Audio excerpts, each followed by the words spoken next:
Iran Israel সংঘাতে জড়িয়ে পড়েছে যুক্তরাষ্ট্র। ইরানের ৩টি পারমাণবিক স্থাপনায় হামলা চালিয়েছে মার্কিন বিমানবাহিনী। অপারেশন মিডনাইট হ্যামার নামে এই অভিযানে তারা ব্যবহার B-2 বোমারু যুদ্ধবিমান। এরপর থেকেই আলোচনায় আধুনিক প্রযুক্তির মার্কিন বোমারু বিমানটি। আল জাজিরা অবলম্বনে এই লেখায় জানানো হয়েছে কতটা শক্তি B-2 বোমারু, কোন বৈশিষ্ট্য তাকে ভিন্ন করেছে অন্যান্য বোমারু বিমান থেকে।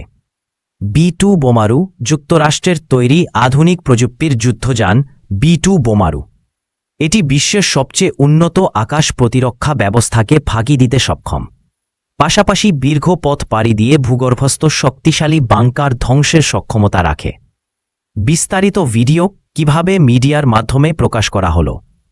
ইস্পাহান পরমাণু কেন্দ্র বহরে রয়েছে 7টি অত্যাধুনিক স্টেলথ B-2 বোম্বার প্লেন, যাদের নিরাপত্তা দিচ্ছে সামনে পেছনে থাকা 100টিরও বেশি আকাশযান।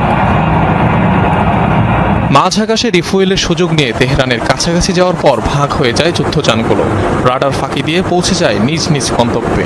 নির্দিষ্ট টার্গেটে পৌঁছানোর পর ফেলা হয় একে একে 14টি বাংকার বাস্টার বোমা। অন্তত 2টি বোমা আঘাত হানে ফোর্দো পারমাণবিক কেন্দ্রে, বাকিগুলো ছুটে যায় অন্যান্য স্থাপনার দিকে। শুধু তাই নয়, 30,000 পাউন্ডের বোমাগুলো নিক্ষেপের পরও ইস্পাহান পরমাণু কেন্দ্র টার্গেট করে ডজন খানেক টমাহক মিসাইল ছোড়ে মার্কিন বাহিনী, যার মাধ্যমে পুরোপুরি নিশ্চিত করা হয় অভিযানের সফলতা। পেন্টাগনের দাবি, এত বড় অভিযান পরিচালনার পরও বহরটিকে শনাক্ত করতে পারেনি ইরানের আকাশ প্রতিরক্ষা ব্যবস্থা। চুপ ছিল তেহরানের surface two air missile system. ফলাফল, কোনো রকমের ক্ষয়ক্ষতি ছাড়াই ইরানের আকাশসীমা ত্যাগ করে মার্কিন আকাশযানগুলো।